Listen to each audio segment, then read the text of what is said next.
Hello students, आज मैं आप लोगों के साथ गवर्नमेंट बजट चैप्टर स्टार्ट कर रहा हूँ जो हम कंप्लीट करेंगे 25 से 30 मिनट्स में। सबसे पहले बच्चों, बजट का मीनिंग क्या होता है? बजट का मीनिंग होता है, बजट हर साल पार्लियामेंट में पेश होता है। कौन पेश करता है इसे? हमारी कंट्री का फाइनेंस मिनिस्टर। कौन पेश करता है? हमारी कंट्री का फाइनेंस मिनिस्टर। बजट फेब के फर्स्ट वर्किंग डे पे प्रेजेंट करते हैं फाइनेंस मिनिस्टर। कब के लिए? आने वाले साल के लिए। आने वाला साल कब से कब तक के लिए होता है? 1 अप्रैल से 31 मार्च। कब से कब तक के लिए होता है? 1 अप्रैल से 31 मार्च। तो बजट का मीनिंग पढ़ो, क्या होता है? Government budget is a financial statement. क्या मीनिंग है? Government budget is a financial statement. Financial statement क्यों बोलते हैं इसे? क्योंकि पूरे साल के लिए बनाया जाता है। किसके लिए बनाया जाता है? पूरे साल के लिए। इसे क्या बोलते हैं? फाइनेंशियल स्टेटमेंट बोलते हैं। पूरे साल के लिए बनाया जाता है। अब बजट पूरे साल के लिए बनाया जाता है और फ्यूचर के लिए बनाया जाता है, पास्ट के लिए, फ्यूचर के लिए। किसके लिए बनाया जाता है? फ्यूचर के लिए बनाया जाता है। तो इसे क्या बोलते हैं? एस्टिमेटेड। फ्यूचर के लिए बन रहा है तो ये एक्चुअल रिजल्ट दिखाता है, एस्टिमेटेड रिजल्ट दिखाता है, एस्टिमेटेड। ठीक है। तो government budget is the financial statement of estimated receipt and estimated expenditure of the central government. Government तो बहुत होती है, गवर्नमेंट सेंट्रल भी हो सकती है, स्टेट भी हो सकती है और लोकल भी। तो हम जो बजट चैप्टर पढ़ रहे हैं वो कौन सी गवर्नमेंट के लिए पढ़ रहे हैं? सेंट्रल गवर्नमेंट के लिए। किसके लिए पढ़ रहे हैं? Central government. और ये किस लिए आता है? During the upcoming fiscal year. Upcoming fiscal year का मतलब आने वाले साल के लिए। आने वाले साल के लिए। तो मीनिंग समझ आ गया? जल्दी बोलो। Government budget is a financial statement of estimated receipt and estimated expenditure of the central government during the upcoming fiscal year. Fiscal year होता है फाइनेंशियल ईयर को कहते हैं। किसको बोलते हैं? Financial year. अब बजट के ऑब्जेक्टिव क्या होते हैं? हमारे सिलेबस में सिर्फ 3 ऑब्जेक्टिव है, यही, इसके अलावा कोई नहीं है। पहला ऑब्जेक्टिव क्या होता है? Allocation of resources. क्या होता है? Allocation of resources. ये सर एलोकेशन ऑफ रिसोर्सेज का मीनिंग क्या होता है बताना सर। देखो बच्चों, एलोकेशन ऑफ रिसोर्सेज का मीनिंग होता है जब, देखो जी, 2 तरह के गुड्स होते हैं हर कंट्री में। एक होता है प्राइवेट गुड्स और एक क्या होता है? Public goods. हर कंट्री में कितने तरह के गुड्स होते हैं? 2 तरह के, एक प्राइवेट गुड्स और एक पब्लिक गुड्स। अब ये प्राइवेट गुड्स क्या होते हैं, पब्लिक गुड्स क्या होते हैं, समझते हैं बच्चों। प्राइवेट गुड्स वो होते हैं जो कौन बनाता है? Private sector. प्राइवेट गुड्स वो होते हैं जो कौन बनाता है? Private sector. किस मोटिव से? प्रॉफिट के मोटिव से। किस मोटिव से? प्रॉफिट के मोटिव से। एक होते हैं पब्लिक गुड्स। क्या होते हैं? पब्लिक गुड्स, जो कौन बनाती है? गवर्नमेंट, वेलफेयर के मोटिव से। हमारे पेपर में अलग से पब्लिक गुड्स का क्वेश्चन आता ही आता है। तो मैं यहाँ पे बोल रहा हूँ, यहाँ लिखा नहीं हुआ, सुन लो आप। और मेरी बुक में ये ऑलरेडी दे रखा है।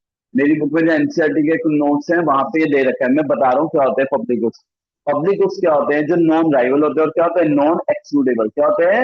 Non rival and non excludable. Sir इसका मीनिंग क्या होता है? एग्जाम्पल सुनना, पब्लिक गुड्स का एग्जाम्पल क्या होता है। देखो, नॉन राइवल होता है और क्या होता है? Non excludable. जरूर आता है बोर्ड के पेपर में, फेवरेट क्वेश्चन है पेपर सेटर का, पब्लिक गुड्स। सर एग्जाम्पल लेना। देखो, एक कोल्ड ड्रिंक है। अगर मैं कोल्ड ड्रिंक कंज्यूम करता हूँ, हाफ कोल्ड ड्रिंक कंज्यूम करता हूँ, तो दूसरे के लिए हाफ बचेगी, फुल बचेगी? हाफ। तो मेरे यूज करने से दूसरे को सेम बेनिफिट मिला, कम बेनिफिट मिला? कम। कम मिला ना। मैंने अगर एक कोल्ड ड्रिंक है, हाफ कंज्यूम कर ली, दूसरे के लिए कितनी बची? हाफ। ठीक है जी। तो ये कौन से गुड हो गए? राइवल हो गए, नॉन राइवल? राइवल। कौन से हो गए? राइवल। एक के यूज करने से दूसरे को सेम बेनिफिट नहीं मिल रहा। अब आता है नेक्स्ट वर्ड, क्या होता है? एक्सक्लूडेबल। ठीक है, क्या वर्ड आता है? एक्सक्लूडेबल। सर इसका मीनिंग क्या होता है? पहले, एक्सक्लूडेबल का मतलब क्या होता है? जो टैक्स पे करेगा उसी को बेनिफिट मिलेगा, जो नहीं पे करेगा उसे बेनिफिट नहीं मिलेगा। लेकिन पब्लिक गुड्स कौन से होते हैं? नॉन राइवल होते हैं, non excludable. Example, parks, road, parks, law and order. एक की यूज करने से दूसरे को कोई फर्क पड़ रहा है? नहीं। एक के यूज करने से दूसरे को कोई फर्क नहीं मिल रहा। चाहे कोई टैक्स पे कर रहा है चाहे नहीं पे कर रहा, सबको बेनिफिट मिल रहा है? नहीं मिल रहा? मिल रहा है। हम किसी को रोक सकते हैं यूज करने से? नहीं। तो बताओ, इंडिया जैसी कंट्री में पब्लिक गुड्स कौन बनाती होगी? गवर्नमेंट। और प्राइवेट गुड्स? Private sector. लेकिन कुछ प्राइवेट गुड्स हार्मफुल होते हैं। क्या होते हैं? हार्मफुल। सिगरेट हो गए, अल्कोहल हो गए। तो गवर्नमेंट उसे ज्यादा प्रमोट करना चाहती है, रोकना चाहती है? रोकना चाहती है। तो गवर्नमेंट ऐसे गुड्स पे हैवी से हैवी क्या लगाती है? टैक्स। क्या लगाती है? ऐसे गुड्स पे हैवी से हैवी टैक्स। तो जल्दी से देखो क्या होता है। वर्ड पढ़ो, क्या लिखा है? Allocation of resources. क्या वर्ड है? Allocation of resources. क्या वर्ड है? एलोकेशन। पढ़ो क्या लिखा है? Government seeks to allocate resources with a view to balance the goal of all the section of society. Government इस तरह से एलोकेट करती है रिसोर्सेज को ताकि सोसाइटी के हर सेक्शन को क्या मिल पाए, बैलेंस, सारे सेक्शन को देख के करती है गवर्नमेंट। गवर्नमेंट कैसे बैलेंस करती है, देखो जी, गवर्नमेंट टैक्सेशन पॉलिसी लगाती है, क्या लगाती है, टैक्सेशन। गवर्नमेंट का दो ही टूल्स होते हैं, एक तो टैक्स और एक खर्चे। गवर्नमेंट दो ही टूल्स का यूज कर सकती है, टैक्सेस का और एक्सपेंडिचर। हमने पढ़ा ना, गवर्नमेंट बजट क्या दिखाता है, रिसिप्ट और एक्सपेंडिचर। रिसिप्ट का मतलब टैक्सेस, एक्सपेंडिचर मतलब जो गवर्नमेंट खर्चे करते हैं। गवर्नमेंट का दो ही टूल्स होते हैं, रिसिप्ट और एक्सपेंडिचर। अब पढ़ो जी, taxation policy by imposing high rate, by imposing,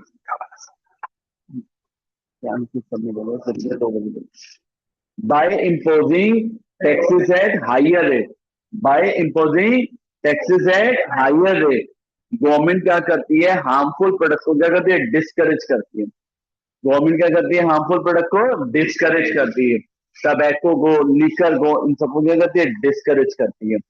और गवर्नमेंट सब्सिडी और टैक्स कंसेशन देती है उन गुड्स को प्रमोट करने के लिए जो किसके लिए बेनिफिशियल है, लोगों के लिए। जैसे इलेक्ट्रिसिटी जनरेशन, पानी पे सब्सिडी दे रही है, इलेक्ट्रिसिटी पे सब्सिडी दे रही है, तो इनको प्रमोट करना चाहती है और हार्मफुल प्रोडक्ट को गवर्नमेंट रोकना चाहती है। और दूसरा, एक्सपेंडिचर पॉलिसी, गवर्नमेंट प्रोड्यूस करती है उन गुड्स एंड सर्विसेज को जो कौन इग्नोर करता है, प्राइवेट सेक्टर।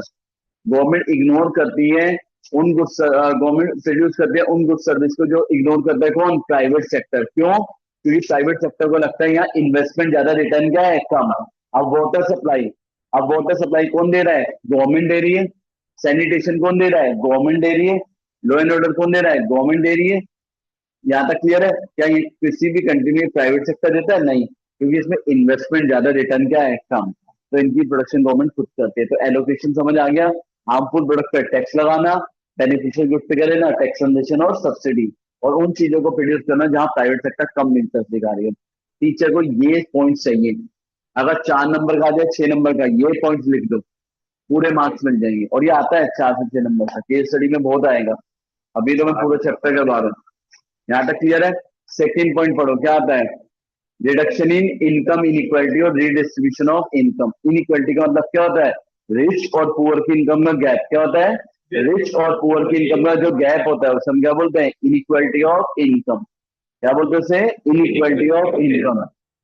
पढ़िए बच्चों, क्या लिखा है, through it's taxation and expenditure policy. क्या लिखा है, through it's taxation and expenditure policy, government क्या करती है, फेयर डिस्ट्रीब्यूशन करती है किसका, इनकम का। गवर्नमेंट दो ही टूल है, एक्सपेंडिचर या टैक्सेस।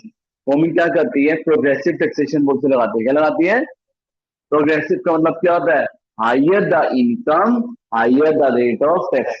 क्या होता है, higher the income higher the rate of tax. क्या लिखा है, पढ़ो जी, government puts a higher rate of taxation on the rich and lower rate of taxation on lower income groups। ठीक है, और इससे गवर्नमेंट क्या करते हैं, इनइक्वालिटी को रिड्यूस करते हैं। किसको रिड्यूस करते हैं, इनइक्वालिटी ऑफ इनकम को क्या करते हैं, गवर्नमेंट रिड्यूस करते हैं। समझ आ गया, समझ आ गया। गवर्नमेंट क्या करते हैं, इनइक्वालिटी ऑफ इनकम को करती है रिड्यूस। अमीरों पे ज्यादा क्या लगाती है, टैक्स, और गरीबों पे क्या लगाती है गवर्नमेंट, कम टैक्स। अमीरों पे ज्यादा टैक्स, गरीबों पे कम टैक्स। यहाँ तक क्लियर है। और गवर्नमेंट क्या करती है, एक्सपेंडिचर और सब्सिडी देती है। Amount collected through taxes can be used by the government for spending on welfare of the poor and giving subsidy. Government के पास जितना भी पैसा कलेक्ट करता है वो कहाँ लगाती है, गरीबों के बेनिफिट, जैसे गवर्नमेंट स्कूल बना दिए, गवर्नमेंट हॉस्पिटल्स बना दिए, ठीक है, free LPG kitchen gas connection दे दिया, सब्सिडी रेट पे एलपीजी गैस दे दी, इन सब पे लगाती है गवर्नमेंट। यहाँ तक क्लियर है। सेकेंड पॉइंट समझ आ गया, क्या था, रिडक्शन इन इनकम इनइक्वालिटी, और इसका दूसरा नाम क्या होता है, रीडिस्ट्रीब्यूशन ऑफ इनकम। आगे पढ़ो जी, क्या बढ़ा रहा है, इकोनॉमिक स्टेबिलिटी। क्या बढ़ा रहा है, इकोनॉमिक स्टेबिलिटी या प्राइस स्टेबिलिटी। थर्ड ऑब्जेक्टिव क्या होता है गवर्नमेंट बजट का, इकोनॉमिक स्टेबिलिटी और प्राइस स्टेबिलिटी। देखो दो सिचुएशन होते हैं, एक तो कंट्री में क्या होता है, इन्फ्लेशन, एक क्या होता है, डिफ्लेशन। तो to stabilise the economy, government क्या करती है, इकोनॉमी को स्टेबलाइज कैसे करती है, स्टेबलाइज कैसे करती है, under the state of inflation deflation. Government क्या करती है, टैक्स में और एक्सपेंडिचर में क्या करती है, चेंज। बताओ, इन्फ्लेशन, इन्फ्लेशन में हर चीज के प्राइस बढ़ते हैं, कम होते हैं, बढ़ते हैं। इन्फ्लेशन में हर चीज के प्राइस बढ़ते हैं। गवर्नमेंट क्या चाहती है, हर चीज के प्राइस और बढ़े, कम बढ़े। तो गवर्नमेंट क्या करती है इन्फ्लेशन के केस में ज्यादा क्या लगाती है, टैक्स। गवर्नमेंट क्या करती है इन्फ्लेशन के केस में ज्यादा क्या लगाती है, टैक्स। और खर्चे क्या कर देती है अपने, कम। गवर्नमेंट ज्यादा क्या लगाती है, टैक्स, और अपने खर्चे क्या कर देती है, कम। ताकि ताकि लोग डिमांड कम करें, इन्फ्लेशन का कंट्रोल। तो ये लिखा है, government can increase taxes and decreases on expenditure. कब, इन्फ्लेशन के केस, किस केस में, और डिफ्लेशन के केस में गवर्नमेंट क्या करती है, टैक्सेस को रिड्यूस। टैक्सेस को क्या करती है, रिड्यूस, और अपने खर्चे क्या कर देती है, बढ़ा देती है। हमारे सिलेबस में सिर्फ 3 यही ऑब्जेक्टिव है, ठीक है। इसके अलावा सर हमारी बुक में ये दे रखे हैं, हमारी बुक में ये दे रखे हैं, हमें कुछ भी नहीं पढ़ने। 3 ऑब्जेक्टिव समझ आ गया। इसकी केस स्टडी जरूर आएगी पेपर में, जरूर जरूर जरूर कंफर्म क्वेश्चन होता है केस स्टडी का, ठीक है। सर कैसे पहचानते हैं केस स्टडी, सर एक फिर भी सेफ्टी के लिए पॉइंट पढ़ लेना, इकोनॉमिक ग्रोथ का। कौन सा पॉइंट, इकोनॉमिक ग्रोथ, इसके अलावा कोई नहीं है। और वो भी इसमें कहां से, आप सबने इंजीनियरिंग को चैप्टर 2 पढ़ा है, जेम्स पढ़ा है, 5 प्लान के ऑब्जेक्टिव ग्रोथ, तो वो वाला सेम पॉइंट पढ़ लेना। देखो इकोनॉमिक ग्रोथ कहां से आ गया, वहां पे नेक्स्ट आता है इक्विटी। इक्विटी वाले में कौन सा आ जाएगा, इनकम इक्वलिटी वाला आ जाएगा। समझ आ रहा है ना, ठीक है। अब मैं बात करता हूँ, सुनो बच्चों, अब केस स्टडी कैसे पहचानेंगे। जब भी गवर्नमेंट गरीबों को बेनिफिट दे रही होगी, या पुअर सेक्शन को, या पॉवर्टी वाले लोगों को, तो समझ जाना किसकी वजह हो रही है, रिड्यूसिंग इनकम इनइक्वालिटी की। किसकी वजह हो रही है, रिड्यूसिंग इनकम इनइक्वालिटी, पहला। और जब भी गवर्नमेंट प्राइस को कंट्रोल करने की बात करी होगी, कौन सा पॉइंट आएगा, प्राइस स्टेबिलिटी। और जब भी गवर्नमेंट जब भी गवर्नमेंट किसकी बात करेगी, पैसे एलोकेशन की बात करेगी, तो कौन सा पॉइंट आएगा, एलोकेशन। एलोकेशन वाला थोड़ा मुश्किल होता है, मैं क्वेश्चन बोल रहा हूँ, सुन जाना। गवर्नमेंट ने एक स्कीम लॉन्च की, सुनना पहले सुनो कैसे क्वेश्चन आएंगे पेपर में। गवर्नमेंट ने आयुष्मान स्कीम लॉन्च की। क्या लॉन्च की, आयुष्मान स्कीम। इसमें गवर्नमेंट क्या कर रही है, जो भी सीनियर सिटीजन है जिनकी एज 70 प्लस है या 60 प्लस है, उनका आयुष्मान कार्ड बनेगा, और वो अपना फ्री इलाज करवा सकते हैं कहीं भी हॉस्पिटल में 5 लाख तक का। कितने तक का, 5 लाख तक का। ये कार्ड उन्हीं का बनता है जो बिलो पॉवर्टी लाइन होते हैं। बताओ यहाँ पे गवर्नमेंट कौन सा ऑब्जेक्टिव फुलफिल कर रही है, क्या इससे आंसर दे सकते हैं ऑनलाइन वाले बच्चे।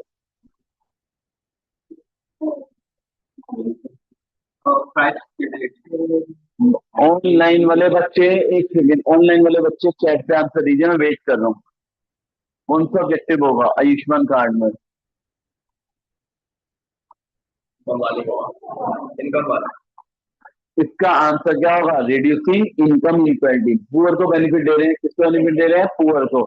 ये सेकंड वाला होगा, कौन सा वाला होगा, सेकंड वाला। अच्छा, इंडिया में, ठीक है, इंडिया में अभी तुम देख रहे हो शुगर के प्राइस रेगुलर बढ़ रहे हैं, तो गवर्नमेंट ने शुगर के प्राइस रेगुलर बढ़ रहे हैं, तो गवर्नमेंट ने शुगर के प्राइस को कंट्रोल करने के लिए इंपोर्ट अलाउ कर दिया कि बाहर से शुगर इंपोर्ट हो सकती है, ठीक है जी। और इसके साथ साथ गवर्नमेंट ने शुगर को प्रमोट करने के लिए गवर्नमेंट ने सब्सिडी दे, क्या दे दी, सब्सिडी, ठीक है जी। बताइए कौन सा पॉइंट होगा, इकोनॉमिक स्टेबिलिटी, क्या बोलेंगे, प्राइस स्टेबिलिटी, ठीक है जी। नेक्स्ट, गवर्नमेंट मेट्रो को एक्सपेंड कर रही है, मेट्रो को एक्सपेंड कर रही है, उस पर खर्चा कर रही है, री एलोकेशन है, क्या है, री एलोकेशन, या इकोनॉमिक ग्रोथ साथ में डाल देना सेकंड में, क्लियर है। अब एक क्वेश्चन आता है, एमएसएमई को प्रमोट करने के लिए गवर्नमेंट ने इंपोर्ट ड्यूटी कम कर दी, गवर्नमेंट सब्सिडी दे दी, ये सब दे दी रिलैक्सेशन, एमएसएमई को प्रमोट करने के कौन सा ऑब्जेक्टिव है, फर्स्ट है एलोकेशन वाला। क्या ये गरीबों को बेनिफिट दे रहे हैं, नहीं। क्या प्राइस की स्टेबिलिटी की बात कर रहे हैं, नहीं। प्रोडक्शन प्रमोट करने का कहाँ आएगा, allocation. MSME, micro small medium enterprise, ठीक है जी। यहाँ तक समझ आ गया कैसे आता है। अब आ जाओ next question, components of government budget. क्या वर्ड है, कंपोनेंट्स ऑफ गवर्नमेंट बजट। देखो जी, दो तरह के कंपोनेंट्स, एक होता है रिसिप्ट और एक क्या होता है, एक्सपेंडिचर। रिसिप्ट का मतलब बताओ, पैसा आना होता है, जाना होता है। रिसिप्ट वाला पैसा आना जाना आना। पैसा कब आएगा, जब कुछ खरीदेंगे, बेचेंगे, बेचेंगे। उधार लेने पे आएगा पैसा, देने पे, लेने पे। पढ़ो जी, कैपिटल रिसिप्ट क्या होती है। कैपिटल रिसिप्ट का दो रिसिप्ट, कैपिटल रिसिप्ट का दो रिसिप्ट, विच आइदर पेड लाइबिलिटी, कोई भी रिसिप्ट जिससे गवर्नमेंट की लाइबिलिटी क्या हो रही है, बढ़ रही है। कोई भी रिसिप्ट, कोई भी रिसिप्ट जिससे गवर्नमेंट की लाइबिलिटी क्या हो रही है, बढ़ रही है। कोई भी रिसिप्ट जिससे गवर्नमेंट की लाइबिलिटी बढ़ रही है, और कौन सी रिसिप्ट है गवर्नमेंट की, कैपिटल रिसिप्ट। एग्जाम्पल क्या है, बोरिंग। एग्जाम्पल क्या है, बोरिंग। समझ आ गया। कोई भी रिसिप्ट जिससे गवर्नमेंट की लाइबिलिटी क्या हो रही है, बढ़ रही है। या एसेट क्या हो रही है, रिड्यूस। या एसेट क्या हो रही है, रिड्यूस। ये क्या रिसिप्ट होगी गवर्नमेंट की, कैपिटल रिसिप्ट। जल्दी मतलब मीनिंग क्या था कैपिटल रिसिप्ट का, capital receipt are those which either create a liability reduce asset. For example government borrow कर रही है, बताओ बोरो करने से बताओ गवर्नमेंट की लाइबिलिटी बढ़ेगी कम होगी, बढ़ेगी। कौन सी हो गई, कैपिटल रिसिप्ट। कौन सी हो गई, ठीक है जी। रिकवरी ऑफ लोन, हमने किसी को लोन दे रखा है, हमने किसी को लोन दे रखा है, हमारी एसेट है लाइबिलिटी। हमने लोन दे रखा है, हमारी क्या है, एसेट। हमने किसी को 10 लाख का लोन दे रखा है, हमारी एसेट कितनी है, 10 लाख की। उसने 4 लाख का लोन वापस दे दिया, कितने का लोन वापस दे दिया, 4 लाख। जब 4 लाख का लोन वापस दे दिया, बताओ हमारी एसेट कितने की रह गई, 6 लाख। हमारी एसेट कितने की रह गई, 6 लाख। अब बताओ आप लोग, पैसा आ रहा है जा रहा है, पैसा आ रहा है जा रहा है, आ रहा है, पैसा आ रहा है जा रहा है, आ रहा है। लेकिन उस पैसे के आने की वजह से हमारी एसेट क्या हो रही है, कम। तो कौन सी रिसिप्ट है ये, गवर्नमेंट की कैपिटल रिसिप्ट। पर यहाँ एसेट का मीनिंग क्या होता है, अदर देन कैश होता है। क्या होता है, अदर देन कैश। तो रिसिप्ट में कैश आएगा ही आएगा। तो ये एसेट का मीनिंग क्या है, अदर देन कैश। जल्दी से मेरे साथ बोलो क्या मीनिंग है, फटाफट बोलेंगे सारे बच्चे। Capital receipt are which either create a liability or reduction of asset। Liability create करने का एग्जांपल क्या है, बोरिंग। एसेट रिड्यूस करने का एग्जांपल क्या है, रिकवरी ऑफ लोन। इसके कंपोनेंट क्या होते हैं, दो होते हैं। एक होता है डेप्थ क्रिएटिंग कैपिटल, क्या होता है, और एक क्या होता है, नॉन डेप्थ। कोई भी कैपिटल जिससे हमारी लाइबिलिटी बढ़ रही है, कोई भी कैपिटल जिससे हमारी लाइबिलिटी बढ़ रही है, उसे क्या बोलते हैं, डेप्थ क्रिएटिंग कैपिटल। क्या बोलते हैं उसे। और कोई भी सुन लेना, डेप्थ क्रिएटिंग समझ आ गई। कोई भी कैपिटल जिससे हमारी लाइबिलिटी बढ़ रही है, कोई भी कैपिटल जिससे हमारी लाइबिलिटी बढ़ रही है, क्या बोलते हैं, डेप्थ क्रिएटिंग कैपिटल। क्या बोलते हैं उसे। और कोई भी कैपिटल जिससे हमारी लाइबिलिटी नहीं बढ़ रही, सिर्फ एसेट क्या हो रही है, कम। सिर्फ एसेट क्या हो रही है, कम, तो वो क्या होगी, non depth creating. For example पढ़ो, डेप्थ क्रिएटिंग कैपिटल का दोस्त capital which create liability of the government. Example क्या है, बोरिंग। एग्जाम्पल क्या है, बोरिंग। अच्छा, नॉन डेप्थ क्रिएटिंग कैपिटल क्या होती है, आप दोस्त capital which are not borrowing, जो बोरिंग नहीं है, जो बोरिंग नहीं है। एग्जाम्पल जल्दी एग्जाम्पल क्या है, seat from sale of share in PSU. हम गवर्नमेंट ने पीएसयू के शेयर बेच दिए। पीएसयू क्या होती है, public sector undertaking. Government company के शेयर बेचती है प्राइवेट को। तो बताओ इससे गवर्नमेंट को पैसा मिलेगा, जाएगा, मिलेगा, मिलेगा। लेकिन गवर्नमेंट की एसेट क्या रही, कम। तो कौन सी कैपिटल सकते हैं, नॉन डेप्थ। इसको क्या कहते हैं, डिस इन्वेस्टमेंट। क्या बोलते हैं इसे, जब पब्लिक सेक्टर किसको शेयर बेच जाते हैं, प्राइवेट को। दूसरा एग्जाम्पल क्या था, रिकवरी ऑफ लोन। क्या था, रिकवरी ऑफ लोन। ये पता, रिकवरी ऑफ लोन से हमारी एसेट क्या हो रही है, कम। तो नॉन डेप्थ। समझ आ गया कैपिटल से। अब बच्चों देखो वर्ड क्या आता है, रेवेन्यू रिसिप्ट। क्या वर्ड आता है, रेवेन्यू रिसिप्ट। अच्छा, रेवेन्यू रिसिप्ट क्या होती है, रेवेन्यू रिसिप्ट क्या होती है, रेवेन्यू रिसिप्ट आर दो रिसिप्ट, रेवेन्यू रिसिप्ट आर दो receipt which neither paid a liability nor reduction in asset। कोई भी कैपिटल, कोई भी कैपिटल जिससे ना तो लाइबिलिटी बढ़ रही है, ना एसेट कम। तो मीनिंग क्या लिखेंगे, revenue receipt are those receipt that neither paid a liability nor lead to reduction in asset of the government. वो रेवेन्यू रिसिप्ट। इसके दो कंपोनेंट होते हैं रेवेन्यू के, एक टैक्स। अब बताओ, जब गवर्नमेंट को टैक्स से इनकम होती है, क्या गवर्नमेंट की कोई एसेट कम हो रही है, नहीं। क्या कोई लाइबिलिटी बढ़ रही है, नहीं।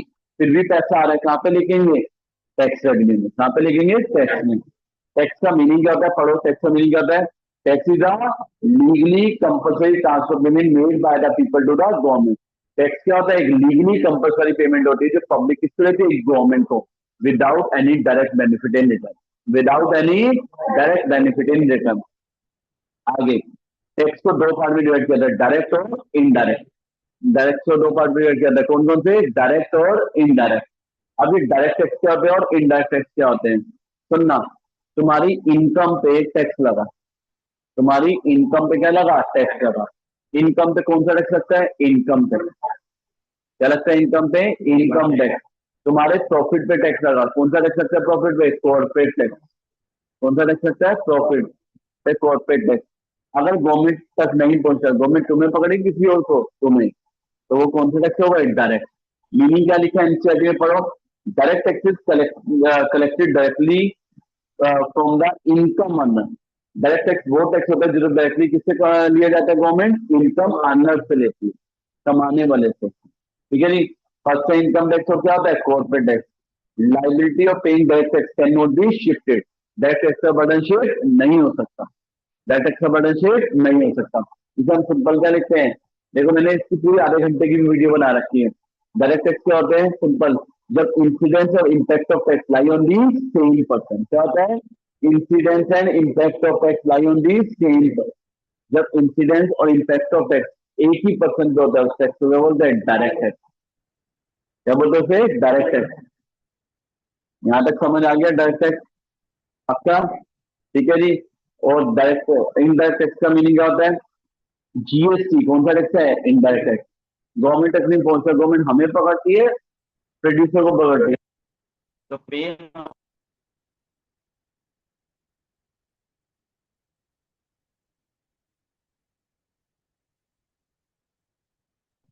करना। इनडायरेक्ट क्या होता है, सुनो, indirect tax is a tax whose burden and liability to indirect tax is a tax whose burden and liability to pay fall on different person। जब liability और burden different person पे होता है उसे क्या बोलते हैं हम लोग, indirect tax। क्या बोलते हैं उसे, indirect tax। indirect tax example क्या होता है, जीएसटी क्या होता है, एक्साइज टैक्स, कस्टम ड्यूटी, ये सारे क्या होते हैं, indirect tax। जब बर्डन और इंसिडेंस ऑफ टैक्स किससे होता है, डिफरेंट पर्सन। यहाँ तक क्लियर है, समझ आ गया, कोई दिक्कत तो नहीं है। आप पढ़ना, डायरेक्ट टैक्स सबको समझ आ गया, इनडायरेक्ट टैक्स। अच्छा मेरी बुक में सिर्फ 4 पॉइंट में डिफरेंस दे रखा है। डायरेक्ट टैक्स का मीनिंग बोलो फटाफट, क्या होता है, इंसिडेंस और impact of tax lie on the same person. Incidence और impact of tax lie on the different person.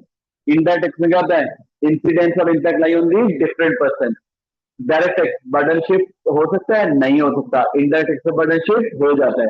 अब जीएसटी का रेट बढ़ गया, कंपनी खुद थोड़ी ना पे करेगी, किससे लेगी, कस्टमर से। कैसे लेगी, प्राइस को बढ़ा के। डायरेक्ट टैक्स को प्रोग्रेसिव बोलते हैं, क्या बोलते हैं, progressive. Higher the income higher the rate of tax. जबकि इनडायरेक्ट टैक्स क्या होता है, प्रोपोर्शनल या रिग्रेसिव नेचर का होते हैं, गरीबों पे ज्यादा लगते हैं, अमीरों पे कम।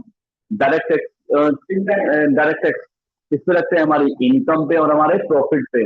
जबकि इनडायरेक्ट टैक्स किस पे लगता है, सेल और प्रोडक्शन पे। डायरेक्ट टैक्स एग्जाम्पल क्या थे, इनकम टैक्स और कॉर्पोरेट टैक्स। इनडायरेक्ट टैक्स का जीएसटी। समझ आ गया टैक्स। अब आता है नेक्स्ट वर्ड, पढ़ो क्या आता है, नॉन टैक्स रेवेन्यू। क्या वर्ड है, गवर्नमेंट के पास पैसा कम है, ना तो ऐसे कम हो रही है, ना लाइबिलिटी बढ़ रही है, ना तो ऐसे ना लाइबिलिटी बढ़ रही है, फिर भी पैसा गवर्नमेंट के पास आ रहा है, वो कहाँ पे आएगा, नॉन टैक्स रेवेन्यू। कहाँ पे आएगा, तो non tax revenue are all revenue other than tax. जो भी टैक्स को छोड़ के गवर्नमेंट को रेवेन्यू से इनकम हो रही है, वो क्या होगा, नॉन टैक्स। जैसे गवर्नमेंट को इंटरेस्ट से इनकम हो रही है, डिविडेंड से इनकम हो रही है, प्रॉफिट से इनकम हो रही है, फीस फाइन से इनकम आ रही है, चलान काट दिया, ये सारा पैसा किसकी जेब में जा रहा है, गवर्नमेंट की। क्या गवर्नमेंट की कोई एसेट कम हो रही है, नहीं। क्या लाइबिलिटी बढ़ रही है, नहीं, फिर भी आ रहा है, कहाँ पे आएगा, नॉन टैक्स। समझ आ गया एग्जाम्पल। एक वर्ड होता है एस्चीड, जब किसी का कोई लीगल हायर नहीं होता और सारा पैसा किसकी जेब में चला जाता है, गवर्नमेंट की। गवर्नमेंट की एसेट कम होती है, नहीं। क्या लाइबिलिटी बढ़ती है, नहीं, फिर भी आ रहा है नॉन टैक्स। समझ आ गया। अब आ जाओ एक्सपेंडिचर। क्या बढ़ाता है, एक्सपेंडिचर। अब बताओ तुम खर्च कब करते हो, जब कुछ खरीदना होता है, बेचना होता है, बताओ तुम खर्च कब करते हो, जब कुछ खरीदना होता है, बेचना होता है, खरीदना होता है। तो पढ़ो जी, capital expenditure is an expenditure which either create an asset, asset, example school building बना रहे हैं, हॉस्पिटल बना रहे हैं, या लाइबिलिटी क्या करनी है, कम करनी है। समझ आ गया। तो कैपिटल एक्सपेंडिचर क्या था, कैपिटल एक्सपेंडिचर दो expenditure with either create asset और reduce liability of the government, और reduce liability of the government. समझ आ गया। और reduce liability of the government. समझ आ गया? समझ आ गया ना पक्का? एग्जाम्पल देखो, रेवेन्यू एक्सपेंडिचर क्या होता है?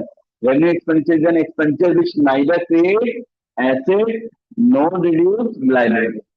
एग्जाम्पल, गवर्नमेंट इंटरेस्ट पे कर रही है, गवर्नमेंट ग्रांट दे रही है स्टेट गवर्नमेंट को, डिफेंस पे खर्चा कर रही है, सैलरी पेंशन पे खर्चा कर रही है, सब्सिडी पे। मतलब यहाँ पे जब गवर्नमेंट खर्च कर रही है, क्या गवर्नमेंट की कोई एसेट बढ़ रही है? क्या कोई लाइबिलिटी कम हो रही है? नहीं, फिर भी खर्च कर रही है, तो कहाँ पे आएगा? रेवेन्यू में। कहाँ पे आएगा? रेवेन्यू। तो रेवेन्यू को क्या बोलते हैं? रूटीन नेचर के खर्चे होते हैं, और कैपिटल को क्या बोलते हैं? नॉन रूटीन में। समझ आ गया सबको? कोई दिक्कत नहीं है?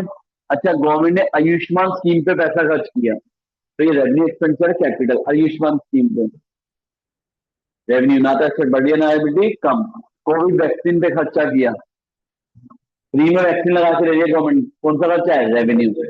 राफेल प्लेन खरीदे गवर्नमेंट ने, राफेल प्लेन कैपिटल।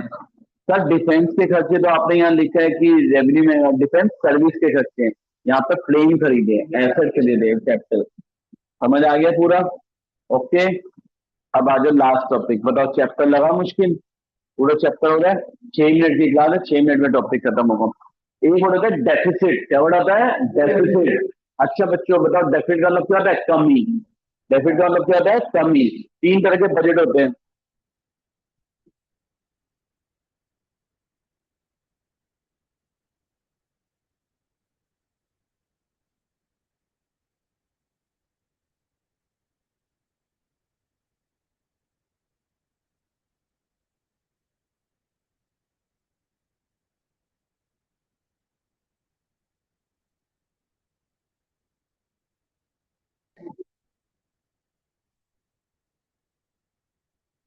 अच्छा बच्चों, 3 तरह के, एक जल्दी सुनो, 3 तरह के बजट है हमारे सिलेबस में, एक एक नंबर आता है, फ्री का नंबर है। एक होता है डेफिसिट बजट। क्या बड़ा आता है? अच्छा, डेफिसिट बजट क्या होता है? जब टोटल एक्सपेंडिचर ज्यादा होता है किससे? टोटल रिसिप्ट से। टोटल एक्सपेंडिचर है टोटल रिसिप्ट से गवर्नमेंट के, उससे क्या बोलते हैं? Deficit budget. एक होता है सरप्लस बजट, जब टोटल रिसिप्ट ज्यादा है टोटल एक्सपेंडिचर से। और एक वर्ड क्या आता है? Balance budget. क्या वर्ड आता है? बैलेंस, जब टोटल रिसिप्ट किससे की हो जाती है? टोटल एक्सपेंडिचर से। उसे क्या बोलते हैं? Balance budget. क्या बोलते हैं उसे? बैलेंस। अब आ जाओ रेवेन्यू डेफिसिट, जल्दी से पहले मीनिंग पढ़ो रेवेन्यू डेफिसिट जल्दी से।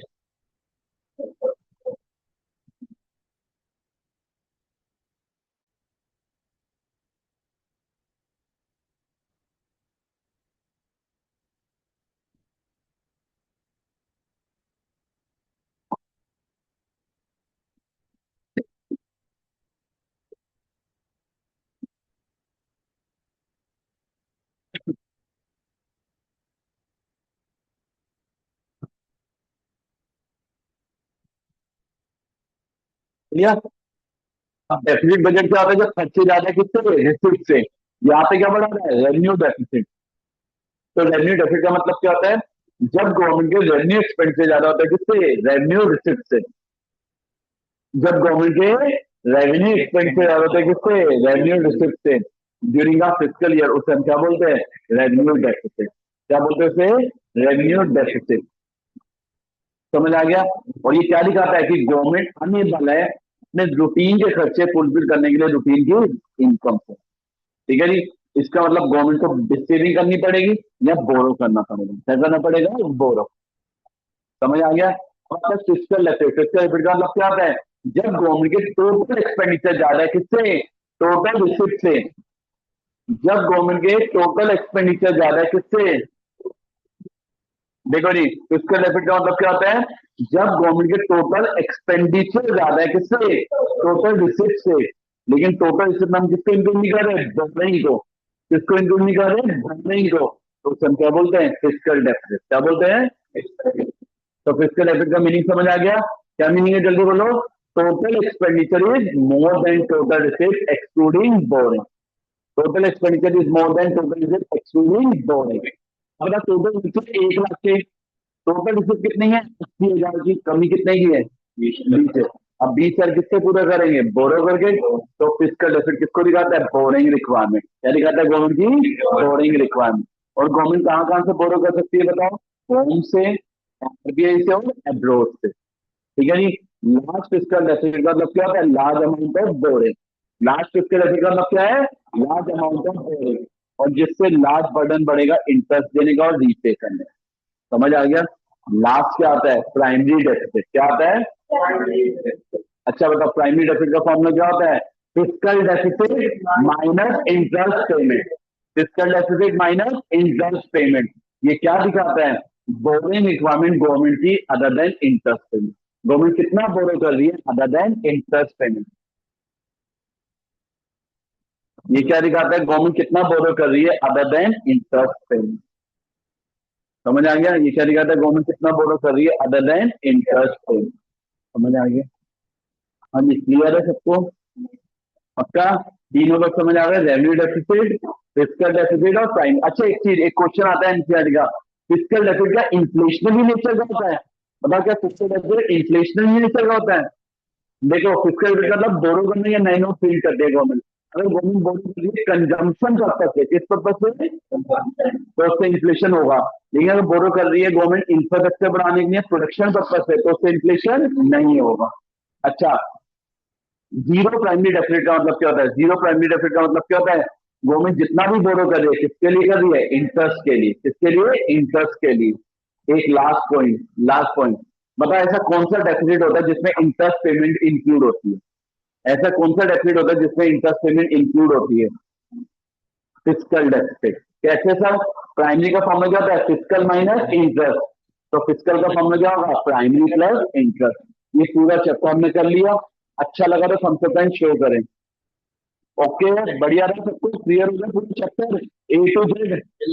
अब डिटेल से डिफरेंस पढ़ लेना, आप तो पूरा हो गई।